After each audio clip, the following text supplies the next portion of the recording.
माँ की आखिरी इच्छा, दिल को छू देने वाली कहानी।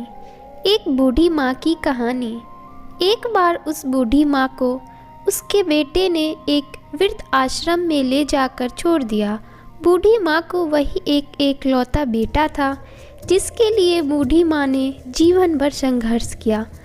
इस बेटे के लिए वो सब कुछ की जो एक माँ को करना चाहिए या माँ कर सकती है, और आज भी अपने बेटे को किसी भी तरह की परेशानी ना हो इसीलिए आश्रम में रहने के लिए भी तैयार हो गई। वृद्ध आश्रम में रह रही माँ हमेशा अपने बेटे को याद करती, मगर बेटा केवल साल में एक बार उससे मिलने जाता या फिर फ़ोन पर बात कर लेता। कई साल बीत गए। वृद्ध आश्रम से बेटे को एक दिन फ़ोन आया। उन्होंने कहा, बेटा जल्दी से आश्रम आके अपनी माँ से मिल लो, वो बहुत सीरियस है। बेटा जब अपनी बीमार माँ के पास पहुँचा तब वह अपनी आखिरी सांसें गिन रही थी।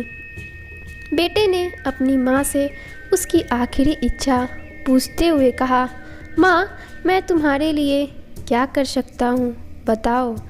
माँ ने कहा, बेटा इस आश्रम में गर्मी और मच्छर बहुत ज़्यादा हैं, यहाँ पर कुछ पंखे लगवा देना।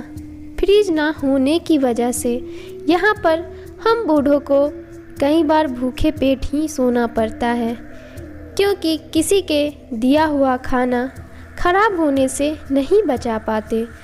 तो इस आश्रम के लिए एक दो फ्रिज भी खरीद कर दे देना। बेटे ने अपनी माँ की सारी बात सुनी और अपनी माँ से पूछा, आपने इतने साल यहाँ पर निकाल दिए पर आपने कभी भी यह बातें मुझसे नहीं कही, और अब जब आपके पास टाइम नहीं बचा है तब आप यह सब कह रही हैं, ऐसा क्यों?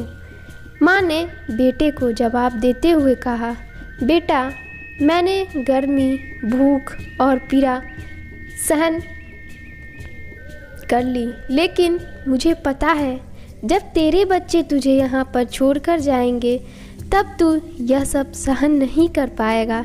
इसीलिए तेरी सुविधा के लिए मैं तुझसे यह सब लगाने के लिए कह रही हूँ। दोस्तों, माँ की ये आखिरी लाइनें किसी भी बेटा या बेटी की आंखें खोलने के लिए सक्षम है। इतिहास हमेशा अपने आप को दोहराता है। अगर आप चाहते हैं कि आपके साथ अच्छा व्यवहार हो तो आपको भी दूसरे के साथ वैसा ही व्यवहार करना पड़ेगा। सो गाइस, कैसी लगी आपको ये दिल छू देने वाली कहानी? प्लीज़ कमेंट करके बताएं। मेरे चैनल पे नए हो तो प्लीज़ मेरे चैनल को सब्सक्राइब करो।